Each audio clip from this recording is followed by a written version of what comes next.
What's going on, everybody? Welcome to another episode of Pod Scum. I'm your host, Master of Ceremonies, Reckless Rexx Ruger, feeling prime, feeling ready. Got the Freddie Mercury puppet, if you couldn't tell by the teeth, watching my back. Welcome to another episode of Pod Scum. This is where the cool kids come to chop it up with your boy, Rexx Ruger, a.k.a. Diamond David Lee Roth Jr. And before my guest gets in here, I'm going to take a second just to admire the view. And what a rock star view it is. Thank you to Pops up there for the rock star jeans. And once in a while, when I do need it, this is the help that I go to for the Roth Quaff.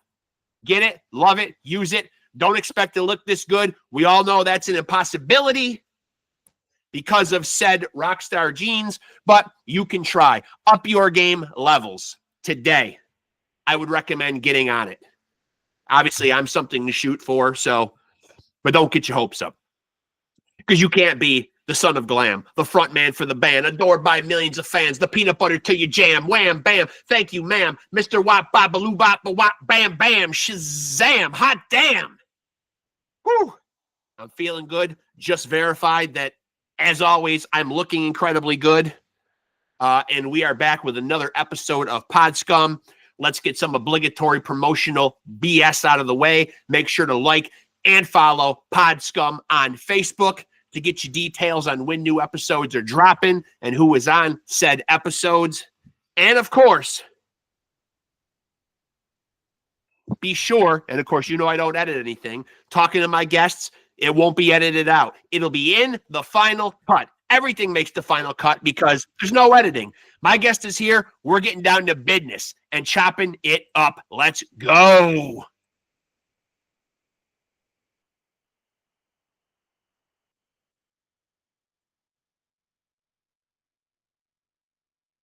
This is where I need the rights to the Jeopardy theme song. I really do. I mean, come on. As we sit with bated breath and wait, and there's that Google Meet gap, which is the platform that I use, of course. And there he is. What's going on? Hello, how are you? Good. And you know what, man? I'm probably going to fuck up the name, but I'm going to give it a shot anyway. MATIEU is how I think you guys would say it, right? And yeah. I'm going to throw a little flair onto it. MATIEU Jacques. Jacques, yeah, that's right. Like Frère Jacques. Yeah, like Frère Jacques. Yeah. You know, a lot of silent letters in my name, but you got it right. Yeah. Well, I mean, you know, yours is not as bad as some, man, but I've had a couple, and not many on here, man, of some nightmare names. From Europe or Yeah. I you know, and I don't want to bag on my European guests. I always appreciate anytime I can go international and bring some flavor over here. I love doing it, man. It does always suck with the time difference, though. That always kind of throws me a little bit, man. When you're dealing with people in Europe, it can be 6, 7, 8 hours. I've done interviews with people in Australia where it blows my mind. It's already tomorrow. Crazy. You're in the future, man.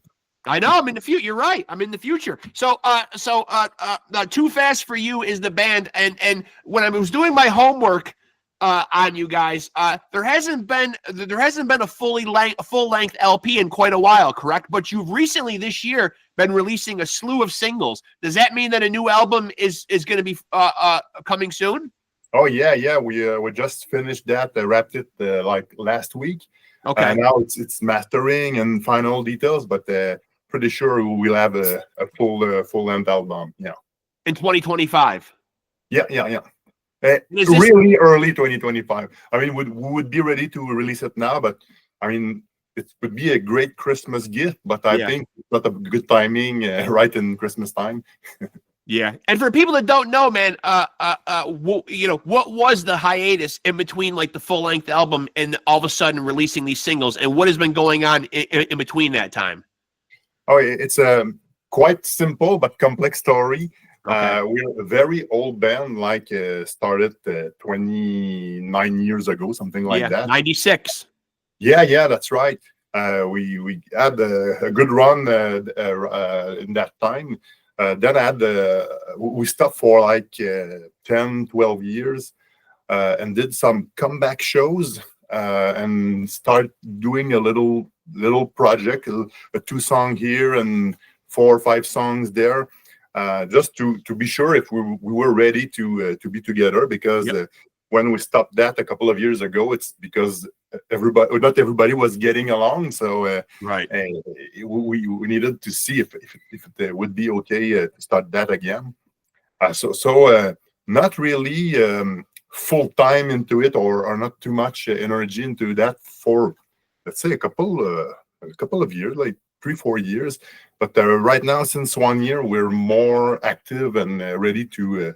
In fact, we got rid of one of the member, the one that not everybody was getting along. So we have a new drummer now, and everything is going really well. So. Wow, a fucking way to say that the drummer was the problem without saying the drummer was the problem. Good job. The drummer is a drug addict and a big problem. Okay, yeah. Well, you know, and I certainly respect your honesty and for being candid, because you know what, life is too short, man, and it is a shame, man. It's a shame when there's so much business and money and ego shit that can get in between a band, man, that it's really like a shame, man. Because I'm starting to realize, not being a musician and being in a band myself, but being a married guy, I can relate to the fact that any relationship is difficult. Oh, and it's a 5-people relationship. For sure. It's complicated. And the drummer was a really good drummer 20 years ago. He had a couple of great years. We helped him find a job, and having a gang people it's a sad story. And then drug came back, and when we started back after our 10-year break, he wasn't that good. It was really hard. So the project we did were okay, but I mean, we had to make a change because we were really into it. Wanted to do more shows. Wanted to do more music. Right. So I think we did. I'm sure we did the right thing. And that would have been holding you back. It would have, probably. You know what I mean? Oh yeah, sure. Of certainly being like the best version of the band that you could be. Yeah, and the drummer we have now is somebody that we already played with. He was in the band for a couple of years back then. And when we had our break, me and Joe, the other guitarist, had a band with him. So we knew him really well. So it was an easy fix. I feel like what you guys do is one of those is one of those sounds and one of those genres that never really goes out of style. I mean, it's like melodic punk is always prevalent. Yeah. I mean, it really is. I mean, it's like that's a genre of music that just doesn't ever go away. I mean, people always are into it. Yeah, and things change a little bit for us because 2Fast4U, the name says it itself.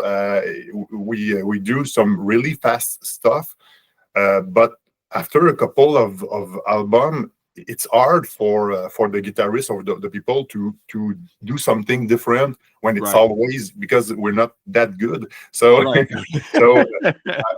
we decided. In fact, also we grew old and older and listened a lot of different bands. For instance, Trice is a band that we like very much, and it's not punk at all or punkish. So we got other influences. So now we're into trying to diversify, let's say. So we have really speed songs, really hardcore songs, really, I wouldn't say pop, but a little more metal. So so we give more space for guitar and having more skills, let's say. So so it's the same thing, but a little bit, let's say, different. I wouldn't say mature, because we're not, but something like that. Well, and you guys are based in Quebec, correct? Yeah. And so what is the music scene like currently around you there, up in your world? I think it's crazy. I think it's really something unique. I know that people from California, like Pennywise, like again, they come here every year, and it's tens of thousands of people. It's always full. So when they come here, it's always amazing. We got Melancholy from Swedish band. They came a couple of times. It's big crowd, so they like that really much. NoFX, they had their last shows in Montreal. Yep. And they said it was the biggest crowd for them, headliners. It was like 20 or 30,000 people. So it was the for sure at LA it was bigger, but Montreal was before. Yeah. So there's something going on there. What about bands? What about bands that are cropping up around your area? Yeah, the thing is that those bands, it's thousands of people that are bringing. I don't think we're able to have a show with 2,000 people. It's like 20,000 people or 5,000 people, or a really nice show at 100 people. Yeah. And local bands, they play, I would say, every week, every 2 weeks in the cities in the Quebec area, and you can get 50 to 200 people every time. So the local scene is pretty much alive. That's great. And if I can go backwards a little bit, because we jumped right into talking about current stuff. But for you, man, was there a specific album or an artist or a song that jump started the whole musical journey for you? For me, I would say Metallica. 14 years old, I listened to the Black Album. Yep. I said, I think it's interesting, and tried Master of Puppets and Justice for All, Ride the Lightning. I went crazy. Yeah, I listened to those albums nonstop. So it's my first musical crush. Then I had my Nirvana phase, for 1 or 2 years, only listening to Nirvana. Yeah. Only Nirvana, not even the rest of the Seattle bands, just Nirvana? Just Nirvana. Yeah. And when it was Metallica, it was only Metallica, a little bit of Iron Maiden, but one band. So I'm this kind of people who digs into a band and like artistic. No. That's good though, man. Because you do see people, like listening to like a wide array of stuff, man. But when you really dig into somebody's catalog, though, man, and deep dive, I think that's when you're really a fan. Oh yeah, and then it came The Offspring with Smash. I discovered Nirvana. That time there was Big Wig, Craig's brother, and then it was the old punk, the skate punk scene, and so that what fed my let's say teenage years. And you play guitar, correct? Yeah. And so, do you? Is there one or two people out there that you could think of that you think have really influenced your style of guitar playing? For sure, I would say NoFX. Yeah, those are the first band when I discovered how to do two guitars melody. Yeah. When I just decortic or be able to see different instrument of music in a song was NoFX, and that's how I started that. And it's hard to get other influences when you were built like that. So for me, I would say it's the biggest influence. And when you guys get together as a band, 2Fast4U, what's the creative process like when you guys get together? Is someone really carrying the load with ideas, or are you guys very collaborative? We did, let's say, 24 years of very collaborative live composition, and then we build the songs together, and when it's ready, we go do that and show. But the last project we did was really different because we don't live in the same city, so it's harder now to get together. And with the technology, it's an easy choice to work by distance. So, but we really are a band based on melody. So we don't have any messages or revolt or thing to say. Right. We're kind of boring, but we are music lovers of music. So it's entertaining is the first thing. So when we do have a good guitar, good melody, then we build the song, and get a shot for the vocals. So when we got good vocal air, good melody, and then we have a song.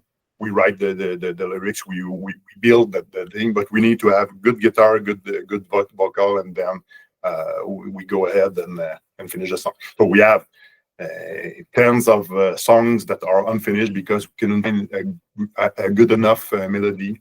So, and so what will the project be? And so when the project comes out in 2025, it will be a fully realized LP or an EP? LP. We have LP. Because I've asked this question many times on here, and it does seem like, the listening trends nowadays, especially post-COVID, it just seems like people don't dig into albums anymore like they used to. And I've asked a lot of people on here, is an LP still relevant, or has it become an EP world, even a singles world? It's a really good question. A lot of singles that we landed lately was because if you wait like a year and a half before releasing something, people tend to forget you because everybody forgets. They move on. So quick. I mean, there's people landing stuff, and so you have to be present on the social media, and we are kind of old and not so good with that. Right. So I really understand what you mean by a single world, because if you release 3 EPs a year, you have always something to tell. It's almost like you got to trickle the material out there like a little bit at a time and keep a constant flow of it coming. It used to be the formula was, I'm 51 years old, so I remember in the 80s and the 90s, I was just talking about this with somebody on another interview. You'd put out an album and you'd tour, and that album would kind of breathe for about 2 or 3 years, and then you'd go on to the next thing. Yeah, now you have a song, you release a video clip, it goes crazy for 2 whole weeks, and then something else, and it's over. It's really over. So you have it changes the way we do music a lot, because we have to adapt. Right. And when this project comes out, you mentioned, guys having day jobs and whatnot.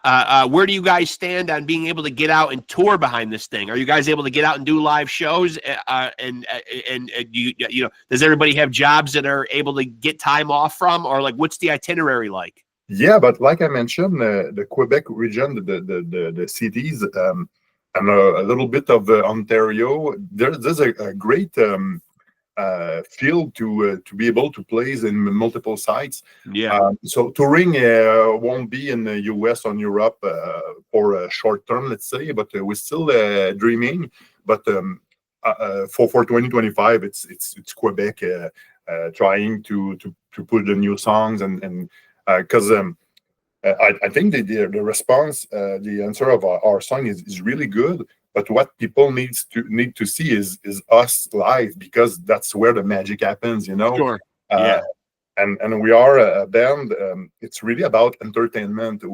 We are happy and try to be funny, because we're not always funny, but we try to be funny. We try for people to have a nice time and a happy feeling. So I think that's what make the whole thing, the thing whole, having good songs, or songs that we like to play with people that like our songs. So this is a great feeling. Now, if I take Rush off the table, man, how well do you know your Canadian rock history, man? What are some great bands that people might not know are from Canada? Goes without saying that everybody probably knows Rush. Yeah, I would say Bryan Adams. Let's definitely say Bryan Adams. He's a Canadian legend. Yeah, I know 1 or 2 songs from him. In fact, there's one song that we play with another band that I have. We do a cover, but I wouldn't say I know him too much. Right. In Canadian music, there's in punk rock that I like very much. Now it's Belvedere, the band. Okay. And the Core. I don't know if you know the Core. No. It's a Vancouver-based band. I discovered them like 6 months ago, and we played with them this week. They are crazy. You got to The see core? them. ORPS. Yes, yeah. Okay. You need to. It's a skate punk. Okay. A lot of vocal melodies and music melodies. The song were really good, but seeing them live, and they are really, really good human beings, so kind. So great meeting with them. So you have to see them. Now let me get a couple of my subjective questions in here, man. For you, from a fan standpoint, attending gigs, shows that you've seen, is there one that really stands out where your mind was really blown in a live experience? I have to say the last show, last NoFX show at Montreal, Yeah, because it's a big influence, and they played the Decline, which is the best. yeah. 20 something 18-minute song, my favorite song. So just for that, it was something that I won't forget. There's Big Wig was the first big show we did in Trois-Rivières when we started. I mean, we did when we started, the scene was really, really alive in Trois-Rivières, the town I came from. Yep. And we got to play like every 2 weeks, and so we were kids with not an album, let's say 6 songs, and we played like every 2 weeks. And we thought at this time that it was really easy. I mean, you got a guitar and you play, but I realize now that we were really, really lucky. And the second show we did was with Big Wig. So we played in front of 600 people. Yeah. So and for us, it was I have a guitar. It's okay to play in front of 600 people, but sure, it's not the way it works now. Right. Well. In that instance, what do you do as a musician? Because I'm not a musician, man. But obviously, sometimes you must run into that situation where you get psyched up for a gig and you come out, and I'm assuming every band has felt this at some point. You're getting all pumped up for an energetic show, and you come out and it's not the crowd that you want. It's maybe 10 people out there at the bar or something. You know what I mean? How does the mentality change? We don't play in. We are really lucky. We are always having like 50 to 200 people in our shows. Shout out to Canadian fans, man! God damn, man, they turn out. Good for them. Yeah, but I mean, we have to say no to a lot of shows because in our region, in Trois-Rivières, if we play a couple of times, there will be nobody, so we have to hold on. Yeah. The show we did this week, there was not a lot of people. We were outside Trois-Rivières. We were in Quebec City. We don't play much there, and we were not really known, let's say. So I think there was like 40 people. It's a small show for us, but I mean, I rather play in front of 20 people in other places, right? And then 100 people home always, because at the end we want to go there again with 50 people, and then again with 100 people. Right. We need to go out. So we really are. I mean, we're ready to go in a very far city to play in front of 10 people. I'm really okay with that. Really, really okay. And throughout your time doing this, have you had the opportunity to have a chance encounter or meet anybody that's really blown you away? It doesn't even got to be like a musician, but I mean, the last person I had on here was a musician, but they said Lawrence Fishburne, the actor. So no, I don't hang out with people from the Matrix. No, I know. Not many of us do. No, not really. No. I think what is really nice here is that there's a scene, there's an industry for punk rock. It's a small industry, but there are labels, there are radios, there are network of people, of promoters. So there's a lot of celebrities in punk. In punk, so I mean, for the micro society of punk rock here, there are people that are famous, let's say, and it's always fun to meet them and to realize that they know you. So it's great. Now you guys have had a prolific 2024 though. I mean, I'm counting here, if I'm not mistaken, 5 singles this year. Yeah. And so what has kind of brought on this spike in creativity? Like, where does it come from? Where does it start from? Who usually gets the ball rolling on this stuff? Like where does the good song start? Does it start with a riff? Does it start with a title? Does it start with a first line? Back in the days, Joe and I were the main composer. So we worked a lot. I have a chorus. You have so we mix things together, working a lot. But lately, we find out that with social medias and promotion and strategy and things like that, there was a lot of job to do, and I took that part. So I did a lot of merch budget and all the PR, let's say, and Joe took all the music parts. So I think it made us better that to have split task in the group instead of trying to jungle with everything we can.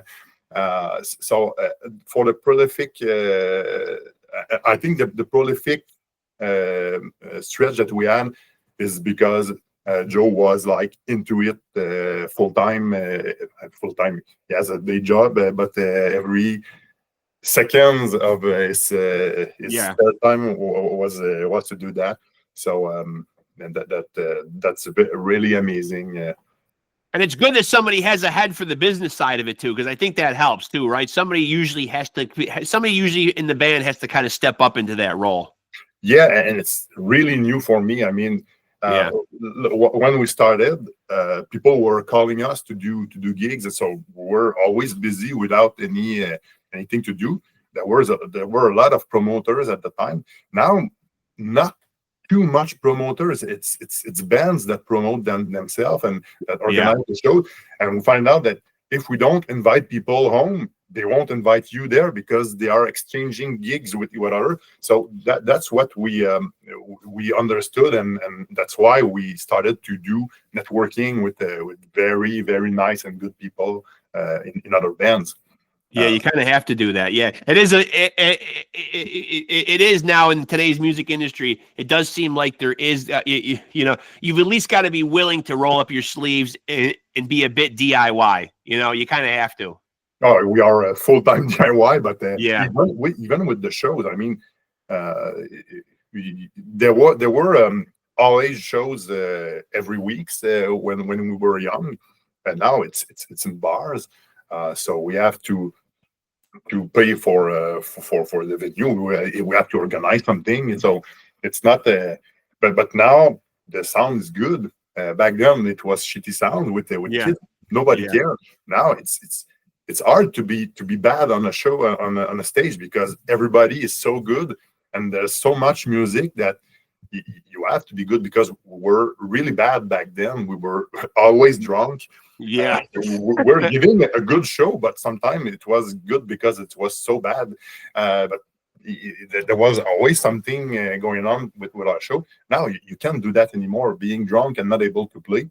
Because I think there's a lot of pressure too, because nowadays you see on YouTube where people go to the shows and they're not pulling out their cell phones to record a piece of the show to show their friends or for posterity's sake. They're going home and sticking it up on YouTube and being armchair music critics. Everybody's a critic now, so they're looking for Oh, especially you see a lot of the 80s bands, getting clipped for this. Oh, they're using backtracks. Oh, they're using this. Oh, they're using that. They don't sound as good as they used to. They're not what they once were. They need to stop. Oh, look, this guy's not really playing his instrument. This and that. So everybody is really criticizing artists nowadays too. And I think everybody now, with all the technology and everything, it used to be music could be a little loose and a little sloppy. Now, because of technology, everybody's expecting perfection. And they will remember if you were bad. They can look at it. Oh, you're absolutely right.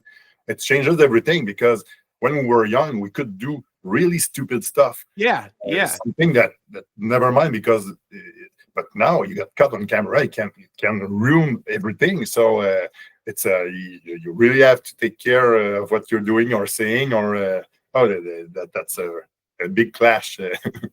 And you guys enjoy getting up on the stage, man? Like, you guys still obviously you've had some lulls, throughout your career. Do you find when you get up on stage after a lull that it kind of comes right back to you? Or like when you guys are going to play a show, do you get together and rehearse and kind of knock off the rust? Oh, we rehearse a lot. Yeah. Like you mentioned, we can't be just okay. We want to be good, so we need to rehearse a lot.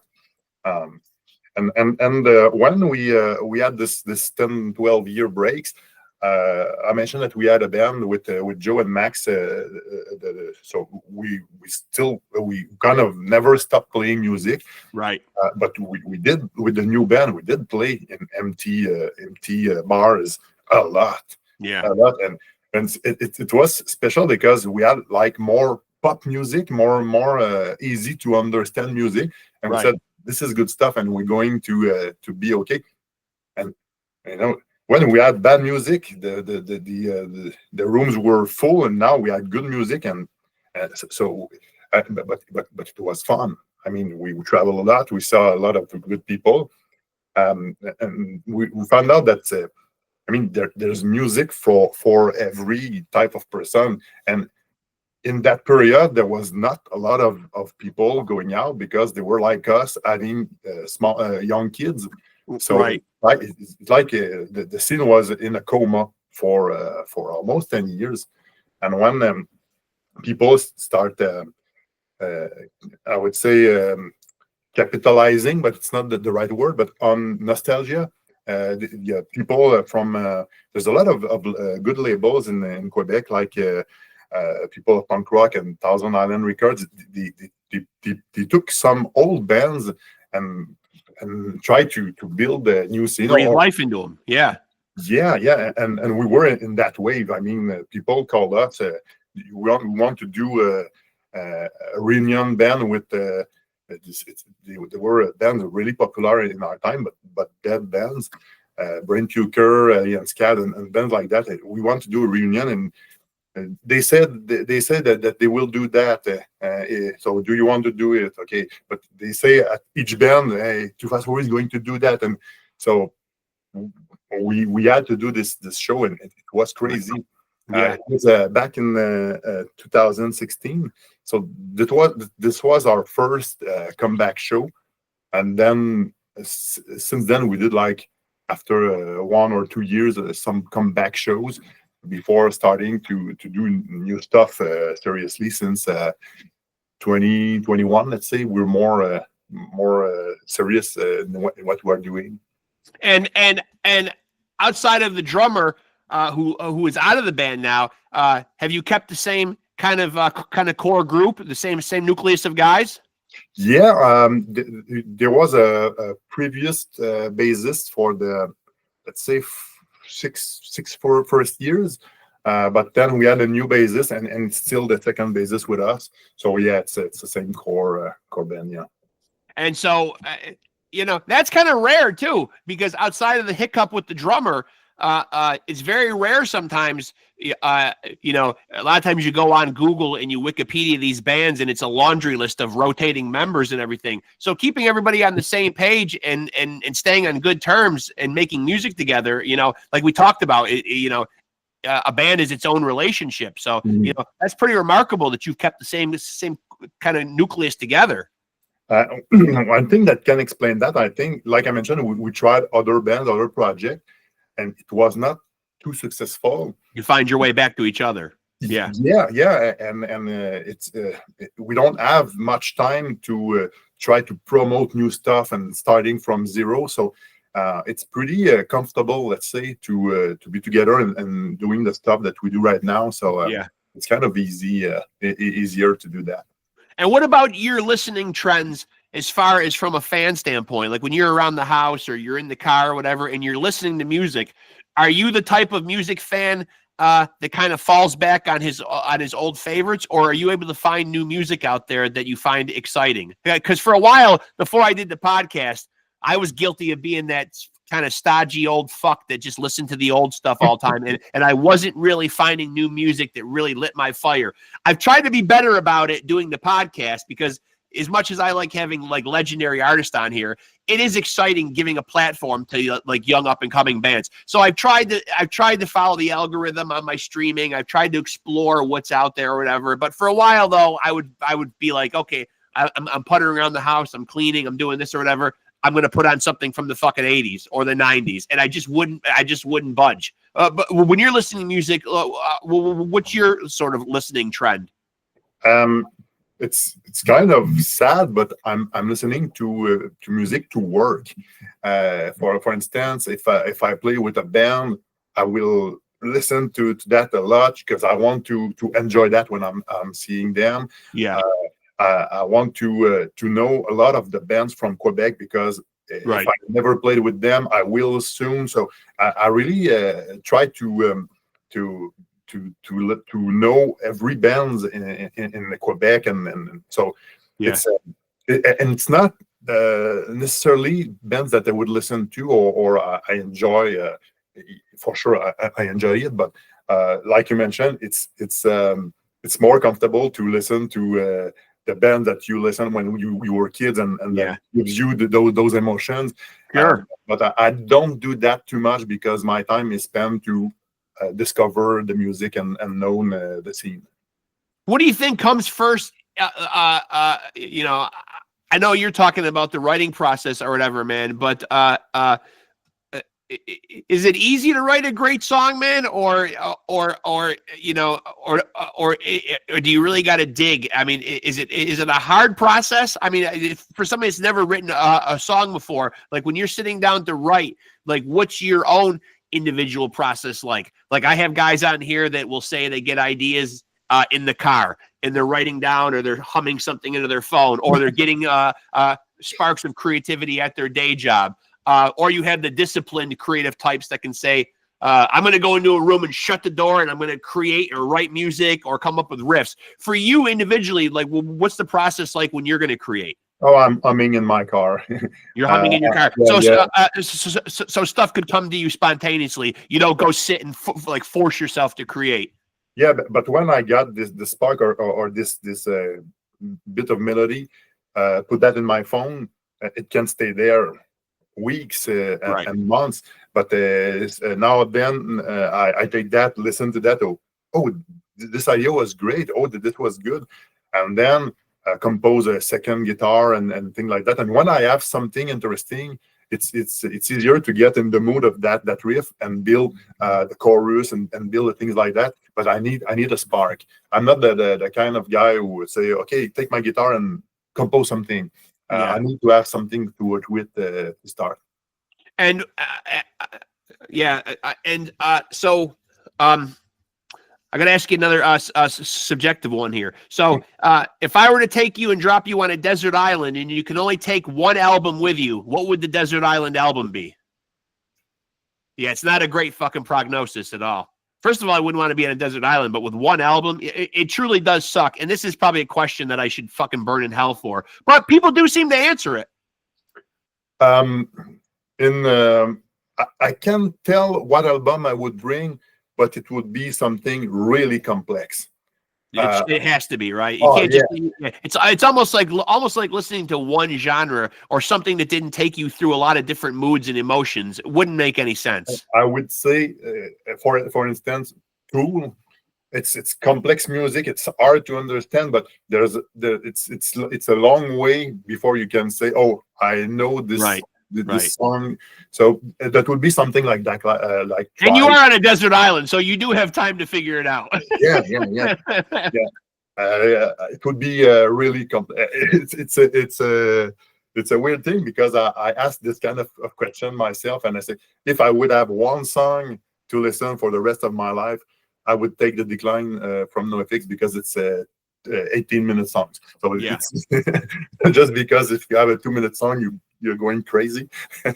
and obviously, you being a guitar player, man, you know, I'm sure at some point every day you probably have your guitar in your hand at some point. Is there anything recently that you feel like, even though you've been playing it for a long time, you feel like there's anything that you've improved on or sought to improve on, or something that you want to become better at on the guitar? Yeah, sure. Because like I mentioned, the last album was composed by Joe, who is a way better guitarist than me. Yeah. So he composed parts that are really hard for me to do. So I really had to step up in the last months, because some of those songs we played at live. So and I enjoy it very much because when I write my parts, I write to him really hard parts, but Right. I keep the easiest, but it's the other way around now. So yeah, I have to learn new techniques, to work hard to be able to step up. So yeah, because I was like a plateau for Right. 25 years, but Yeah. now a little step Yeah, up. you got to step up the game. Well, and so as a guitar player, man, if you had to put together your Mount Rushmore of guitar players, who would it be? You know, the four greatest, not the four greatest that you think are the greatest, just, you know, four guitarists that mean something to you.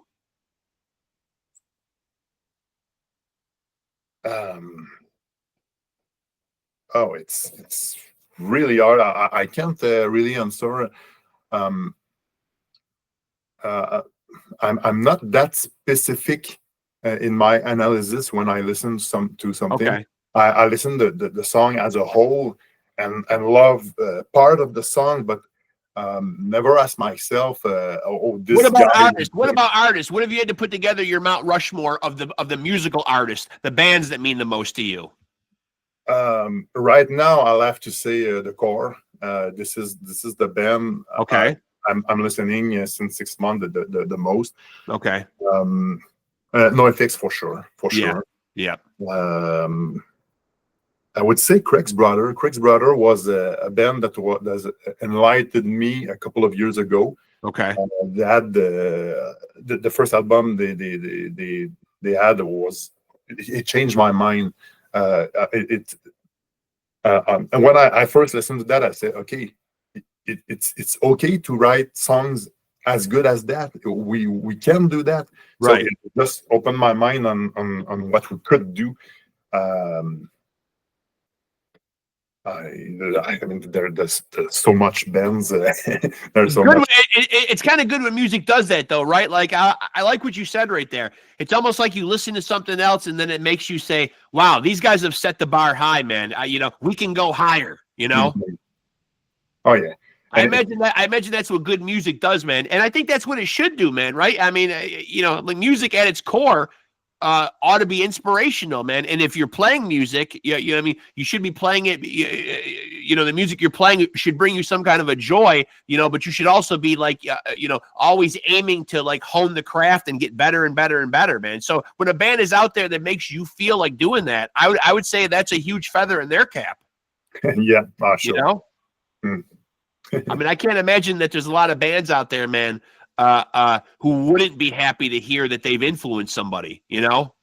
Oh yeah, and it's when I was younger, I mean the people from the bands were like big stars, and Yeah. so, but when you talk to them, it's people, and they are happy to often they are happy to talk to the fans and to the other bands, and that's right. I mean, oh, it's I really like the people I meet in the music punk scene. Yeah, I've had conversations though, and I don't know if you agree with this or not, man. But there have been people though who I've had on here who liked it more when the internet wasn't so big and our musical artists had a little more mystique to them, and we didn't know everything about them. It was kind of, but you know what is special with the scene right now? It's people, they like the musician, they like the people, because they when they go to the shows, they can talk with them at the merch table, and I think they like the people more than the music. So it's something that when you talk about a band being mystic and now it's more human, it's a different thing, a different way to see that. But I think it's very nice that having people being friends with bands, you know, they go with them to see them in other towns because they like the people they are. And now, obviously, outside of the streaming platforms, where you can go and find music from 2Fast4U, like I said, you put out a slew of singles this year. Where is the best way if people want to delve into what you do, you know, to check out what you guys are doing? I obviously, you talked about having a social media presence. You know, where's the best place for people to tap in if they want to check out what you guys do? With our YouTube channel. Okay. We have a couple video clips. We did at least 2 full video clips and a couple of lyrics video also. So there's a interesting things there. Okay. Spotify for sure. Yeah. And we're pretty active on Facebook and Instagram. Okay. You got to be nowadays, right? You almost got to play ball, and you got to do it nowadays, right? You got to have a social media presence. I've learned, and I don't know if this is a good thing or maybe it's sad, but a lot of times now popularity, I guess it's more sad. It's not so much the great songwriting. A lot of it sometimes is just a social media presence and being fucking noticed. You're so right about that. I mean, there are bands that are so good, and we listen to that and say, why aren't they mega star? Exactly. Because they are not really good or not active enough, or they don't have and it's so easy to go to do good music, and not good music, but having a good sound and recording something. So but then you see a guy like Justin Bieber who hasn't put out any relevant music in years, but yet he's followed by everybody on the fucking planet cares about what this guy's doing, you know? Just because he's always tweeting, he's always Instagramming, he's always TikToking or whatever the hell bullshit he's doing. You know what I mean? You know, he's a presence out there. So, but I think that being really good with social media will put you on the map.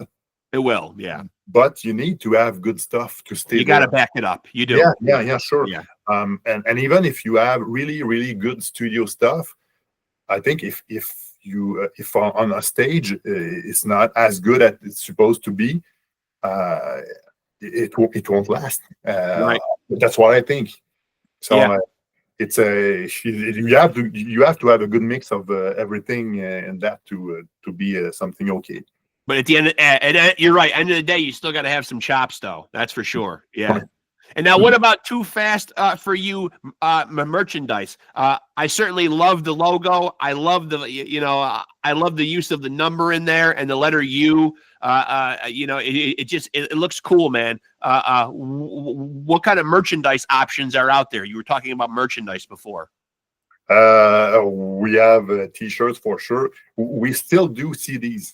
The album I'm going to get, it's going to be a CD because people still buy it. I don't know where they listen to it because they don't have any. Not in their cars anymore. They're doing away with them in cars. I mean, no, but it's like a collection, or really people buy stuff to encourage or to help the bands. So it's really. I always encourage people on here to do that too, though. I encourage people to. I don't know if I encourage them to go buy CDs, but I usually, in my little post amble at the end of the show, I will occasionally throw in there, man, that that just like any other job, an artist, how do you put a price on what an artist ought to be paid? Like an artist, really, at the end of the day, is giving a piece of their heart and their soul to us. You know what I mean? And you should be paid accordingly. I wouldn't expect to go to my day job and do it for free. You know what I mean? Like, I don't understand, you know, and obviously, man, the streaming platforms are giving artists fucking pennies on the dollar. So it's criminal. You know, it really is. Yeah. What is kind of weird is that when we needed money, when we were young, we didn't have any and it was hard. Right. And now we got money, we got merch, and we don't have to pay for the gas, the food, because we have we don't make any money. We don't get any money, but we have enough to do our things. And when we have money, we would be able to afford that, but we don't need to do that. So it's like we should have had that cash when we were young. Right. When it came in a lot handier back then. Yeah. Now, what about down here in upstate New York where it's freezing cold out in wintertime? Do we have any apparel that can keep 2Fast4U fans warm? Any ski hats? Any hoodies? Yeah, we have hoodies. Yeah, we have apron. You know, for barbecuing. Yeah, you guys are even going the apron direction. And what about winter hats? I know we don't have that, no. But hoodies we do have, though. Yeah, sure. Okay. I might need a 2Fast4U hoodie, man. I could see that in my future. Yeah. Oh, I could see that too in your future. Yeah, absolutely. And I will wear it on here and be advertising for the band. Yeah, absolutely. But you have to send me like a link where I can check some of it out after the interview. You know, so send me a link so I can check out what you guys have. Yeah. But listen, man, I really appreciate you doing this. I'm glad you reached out to me. I really like that, man, that this kind of happened organically because, you know, you weren't on my radar. But I'm glad that you like what I do and reached out and we were able to do this. You know? Yeah, I saw the interview you did with Jim Giguère from We Told You So. Yeah. And by the way, I saw him a couple of days ago, and he says hi. So, oh, cool. Tell him, if you run into him again in your travels, tell him I said hi. Yeah, that was very enjoyable. And again, that was another unexpected one too. Though, you know, a lot of times it's kind of cool. I do these interviews, and I'll do them with people that I know for sure are legends, or people that have come into my periphery and I like. You know, but then sometimes on a secondary basis, other stuff will come floating in too. And it's really nice to discover that stuff and say, hey, wow, you know, there's these great bands in Canada. I'm going to have some of them on, you know. Mm-hmm. But that's what I like about you. I saw this guy doing Jason Voorhees. I'm a big fan of Jason Voorhees. So it's a great thing you do. Yeah, I do try to mix it up. You know what I mean? You know, predominantly I get a lot of musicians on here just because musicians are always in kind of promotion mode. You know what I mean? They've always got something that they want people to be aware of. You know what I mean? But, you know, I am receptive to having other people on. You know what I mean? I've had a few other people on that aren't necessarily musicians, but predominantly it's musicians because they're always peddling something in some way, you know? And they have to, though. You know? It's their bread and butter, you know? I mean, I'm really glad to be here today. For me, it's a challenge to do that in English. So really, oh, you did great, man. You did great. So if I give you a wrong answer to good questions, but yeah. Well, you listen, man. I appreciate it, man, and for sure, stay in touch. And when your album gets close to coming out next year, we'll hop on here and we'll do it again, man. Oh yeah, sure, that's great. Yeah, for sure. Stay in touch and send me those links to the merch, man. I'd love to tap in and see what you guys are doing, man. But this was a lot of fun, man. I appreciate you doing it, man. Hey, thank you very much, and for sure we'll meet again. Yeah, appreciate it, man. Thank you. Appreciate it. Hey, thanks, Rexx. All right, later, brother. Yeah, bye. There he goes, folks. MATIEU Jacques, and I did say his name right. Guitarist for Quebec's own 2Fast4U, a punk rock band, melodic punk rock band that has been around since 1996. Had some periods of inactivity, man, but they are back with a vengeance, man, rolling out fucking amazing singles. This year alone, 5 of them, top or bottom. This is where I get my old man glasses on here. This is where Papa Rexx comes out right here. James Aldoy, Sleeping Pills, Samurai, and the most recent one, Loser Forever. So they've been rolling them right out. That's just in 2024. And subsequently, there will be a new album, as Matthew said, sometime early here in 2025. So be looking for that, man. And again, Another band that's out there doing the DIY thing, man. Grinding, working hard, great melodic punk rock. So go out and support them, man. At least go check them out and give them a listen, man. They're not going to be hard to find on the streaming platforms. 2Fast4U. And that is actually with the number 2, the word fast, the number 4, and the letter U. So don't just be in there writing, writing it out phonetically. I believe I'm saying that right. It is the number 2, the word fast, the number 4, and the letter U. And that is how you will find 2Fast4U. And if you go to streaming platforms, what's nice is nobody else has that name, which sometimes can be a problem. But they are the only 2Fast4U, at least spelled that way. So that's a plus right there. Makes them very easy to find. Go check them out. You like what you hear? Like I always say on here, go throw some support their way. You heard that the boys have fucking merchandise. They're more regional right now as far as like where they're playing. But if you're watching this and you're part of my Canadian brethren out there, man, because I am also, aside from being Diamond David Lee Roth Jr., I am Mr. International. So my reach does extend to our friends north of the border. So Canadian friends, if you're out there, get out there and see 2Fast4U, buy some merch, cop some fucking shit at the show. Go on and show your love and support, man. Listen to the fucking tunes, buy the physical product, all that shit. These are good dudes out there writing great melodic punk rock songs, man. So if you like what you hear, like I always say, man, artists need to make money and make a living too. And this is what they've chosen to do. We've chosen to listen and consume it and enjoy it. So these guys should see the fruits of their labor, so to speak. Like I always say, you wouldn't want to go to your job, do it for free, or do it all day long, do it all week long, and get a big fat donut at the end of the fucking week, zero in the paycheck. Wouldn't sit well with you people, I'm sure. So that being said, thank you to MATIEU Jacques for joining me today, man. Guitarist, as I said, for 2Fast4U up in the Quebec area.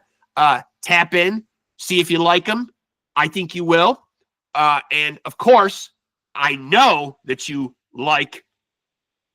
love your boy Rexx Ruger. So, of course, make sure to like and follow PodScum on Facebook. Like and subscribe and hit the notification bell on this channel to stay tapped in. And like I always say when I end these things, remember to take it easy and keep it sleazy.